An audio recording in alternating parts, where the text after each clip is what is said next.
Hello and welcome again to another Air Force hockey season. This is head coach Frank Serratore and I'm Brian German, and we start off the 2012-2013 season with the Falcons having taken a road trip. But first, before we get to those highlights and talk about the Alaska tournament, coach, let's talk about your team and how you felt about them going into this first two games of the season.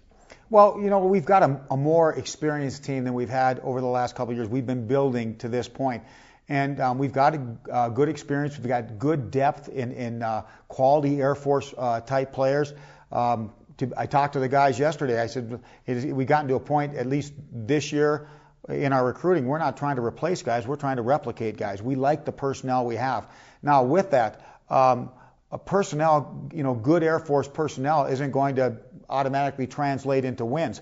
I mean, like, we've got to become an elite team.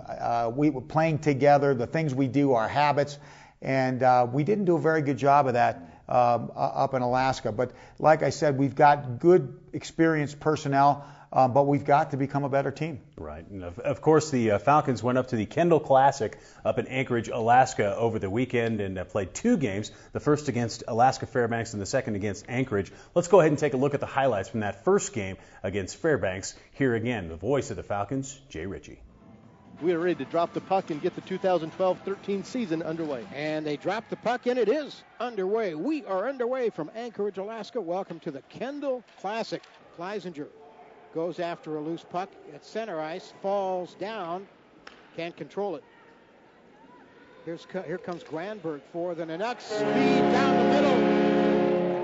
Gets it to Yaremchuk, and Yaremchuk puts it right through the 5-hole. Beats Bosner. 1-0 Alaska, 14:10 left first period. And it's in deep where Cahill, the goaltender, plays it. Taken away from behind the net by Air Force. Wraparound try.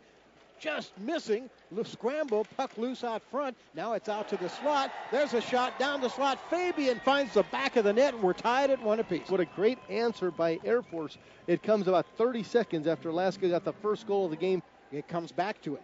Feeds the blue line to Mackenzie. Back to Cruz. Cruz top of the near circle. Gives to Mackenzie. High in the slot. Down the slot. Tipping around. Out front and in. Goal! Air Force. And the Falcons have a 2-1 lead. 9:48 left first period. The goal comes with just 2 seconds left on the power play. Yes, and then they force a turnover at center ice. Parayko has it for Fairbanks. Comes in, shoots, and scores. Wow. Oh, you hate seeing that one go in. Got up over the shoulder of David Bosner, tied this game up.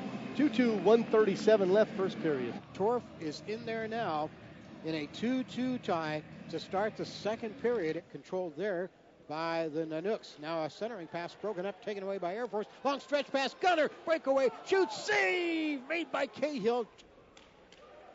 Picked up by Gunner on the other side. Gunner centers out front, doorstep, backhand try. That's Demers, save, made by Cahill. Thomas in the middle of that, kicks it to Mackenzie. Mackenzie comes out of there with it, then turns, throws it right to Tateson, and Tateson fires away and beats Torf. It's 3-2 Alaska Fairbanks, 8:25 left in the second. The only goal came off of a turnover deep in the Air Force end. Waldock to Cole Gunner. Gunner up the far side along the wall, gets to Holm. Holm tried to center out front, does. Demers back of the net, bingo, we're tied at 3-3. Oh, a great rush offense there by Air Force, and Demers gets the goal, ties the game at 3-3, 18:42 left in the third. In the far corner to Torf's right. From the corner, they bring it out. There's a shot, circle, far side. Torf kicks it away.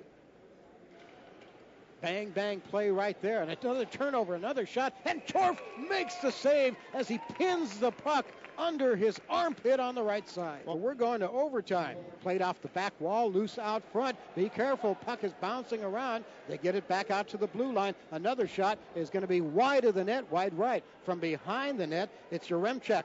Yaremchuk sends it out to the blue line. They get it for a one-timer and a broken stick. That was from John Atkinson. Falcons pick up the puck with 2 seconds, 1 second. That's going to do it. 3-3 overtime tie. So the Falcons get a tie in their first game out on the season. But Frank, did it have a bad taste in your mouth, just kind of the way Fairbanks was able to get that tie? Or maybe how'd you feel about your team's play, I guess? Well, I felt worse on Saturday, and we'll get to that. I actually thought Friday was a good tie because we had to come from behind twice in that game. Jason Torf came in and relieved Dave Bosner after the first period. Went the rest of the way 45 minutes and gave up one goal. Fairbanks was a good opponent. Their forwards were really skilled, really fast. It was a tempo game, and a couple of the goals we gave up are goals that I hope we don't give up in the future. It was more because of mistakes on our part, but that's going to happen too. I wasn't real disappointed, to be honest with you. I felt the tie on Friday. I think Fairbanks is a pretty good team. They've been ranked low in the CCHA this year, but if they get some goaltending, they got a young goalie and they've got some young defensemen. Their forwards are very good, and if they can get proficient goaltending and a couple of those defensemen mature in a hurry, they're going to be better than people have them picked in that league. Okay, I do want to talk really quickly about Jason Torf, who he did not start, and people who were not following Air Force hockey may not have known, but he tweaked his hamstring, and that's why he didn't start the first game and actually missed the exhibition that you had. So I guess, how is Jason doing? Well, we didn't. Dave Bosner played the exhibition game and did a solid job for us. I mean, we didn't win that exhibition game, and it wasn't because of David Bosner. And going into Alaska, Jason hadn't had a lot of reps. He hadn't practiced a lot because he was with Coach Eric Marsh and in rehab trying to get that hamstring. And Marshy had cleared him to play, but he just hadn't seen a lot of shots. So we just we thought David had earned the opportunity to play, and we weren't quite sure Jason was ready. So we started David. David didn't play terribly in that first period. But sometimes your coach got to go with your gut, and I decided to throw Jason in, and he did a good job the rest of the way. But this week he's gonna get a full week of practice, and hopefully he'll be sharper this week than he was last week. And he wasn't bad. I mean, he played 2.5 periods against a good Fairbanks team and gave up one goal. He made a save in the second period. I don't know if you got it or not. A left pad save that probably saved the day for us, and we ended up getting a tie.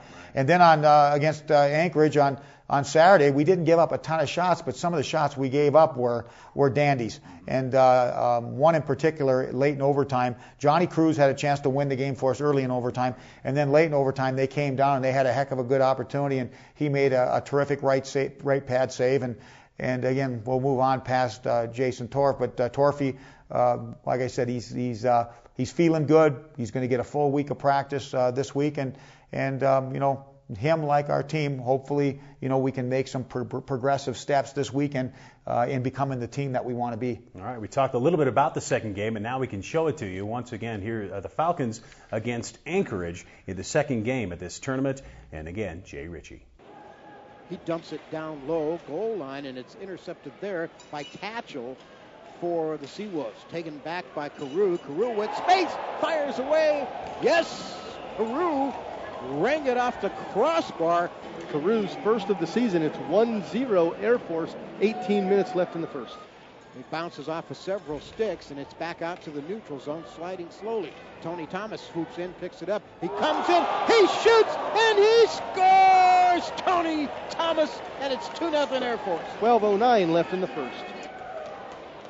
Gunderson from the nets plays the puck, finds a man at center ice, gives it to Bailey. Bailey drops it for a shooter who beats Torf high, and it's 2-1 Air Force. It was Alaska Anchorage's first shot on goal in this game. It comes 12 minutes into the game.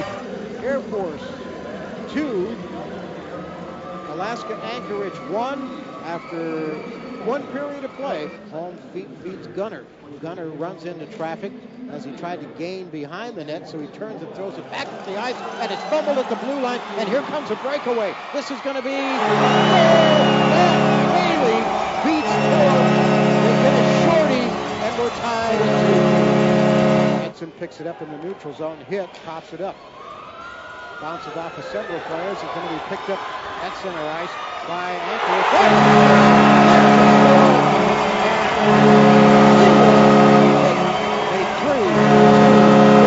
Torf is off. That Falcons have 6 men on right now, trailing by a goal. There's a shot, knocked down by Gunderson. Rebound shot. Gunderson somehow got a piece of that one. With 17.7 seconds left. Face-off near circle.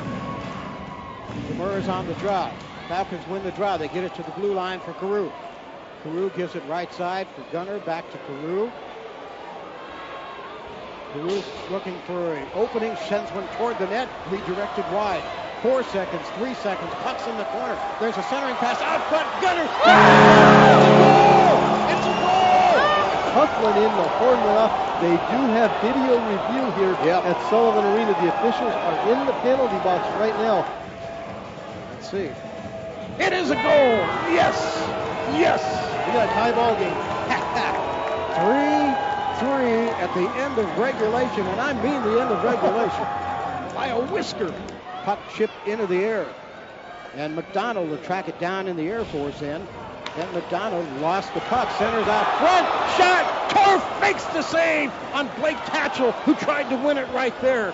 And it ends in overtime. Air Force 3, Anchorage 3. So the Falcons 2 ties on the weekend, real close games, both of them. But I think what maybe might concern you is some of the play of your defenseman, and more specifically Adam Mackenzie, who kind of turned the puck over quite a few times on the weekend, Coach. He did, and Adam is our guy, and we're going to continue to go with Adam, and he will be the first one to tell you he did not have a good weekend. And but I can tell you it's not because he wasn't mentally prepared, physically prepared. There was no complacency. I mean, if anything, he's overexcited. He's got to settle down a little bit. He was trying to do too much individually. Sometimes, Germ, you got guys like we need our defensive pairs to play as a defensive pair, not as 2 individuals. We need our lines to play as a line, not 3 individuals. And Adam has great feet and some very good individual skill. And like the times that he's been a one-man breakout for us just because of those quick feet, and he takes it out, gains the red line, gets pucks in deep. I mean, sometimes your greatest attribute can be your biggest detriment. And I think he was just trying to do too much. He made a couple of bad decisions. He knows it. And he, like our team, we need to become a better team, and becoming a better team means playing as, like I said, our defensive pairs playing as a pair, not 2 individuals. The forward lines playing as a line and not 3 individuals, and even more so, like our collection of 5 guys in the ice playing as a 5-man unit. That's our deal. And we got away from that a little bit, but it's early. Our guys know. He knew when he was coming to the bench after a couple of those. And but like I said, he's you ain't going to see him go anywhere. He's our guy, and mark my words, when the chips are down late in the season, he's going to be the guy you're going to want to see on the ice. Right. Now, how do you look at it, Frank? You look at it as 2 teams you didn't get the win, or do you look at it as we're still undefeated after our first 2 games? I'm disappointed. I was disappointed. I really felt Saturday night was our game. We had a chance to win a championship. We ended up tying, which in essence was we lost the championship game. We had to win that game. And we came back and had a miraculous finish, tied the game with 0.2 seconds left, but it shouldn't have got to that. We had a 2-goal lead. We had some bad puck management.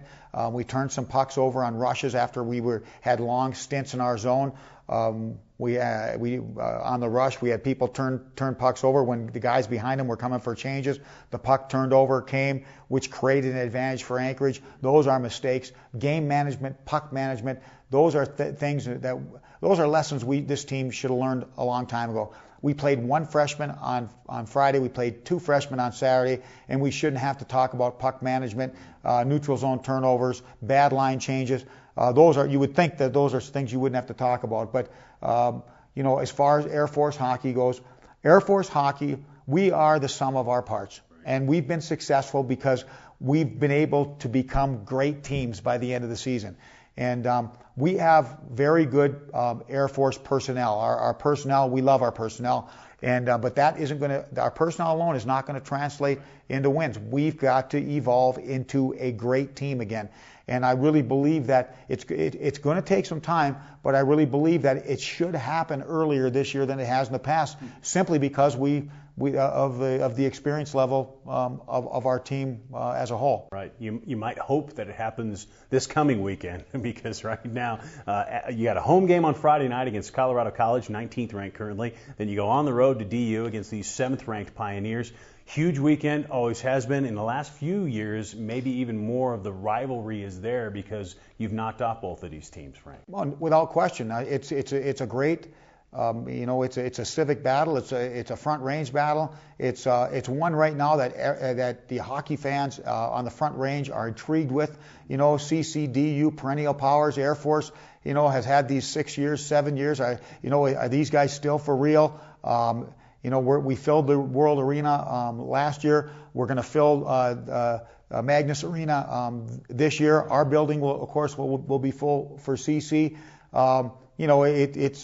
It's a series that in terms of the hockey fans on the front range, they're captivated with it. They're circling it, and it's also, even if you're a casual hockey fan, or if you're just a sports fan and maybe you go to 1 or 2 hockey games a year, this is one you're going to go to. Right. I mean, and obviously that's evidenced by the fact, last year when we played CC, that was their best crowd in the World Arena, was for the Air Force game. Right. I mean, up at Magnus Arena in Denver, you can still get tickets for Minnesota and Wisconsin, but the Air Force game is going to be sold out. And so there's no question it's gotten to be a big deal, and it's gotten to be a big deal because we've gotten better.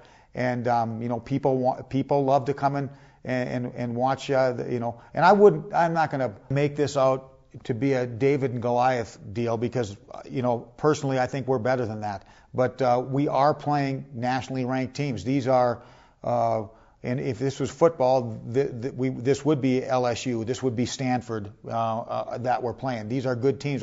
We don't have, in history, we haven't beaten these teams very often.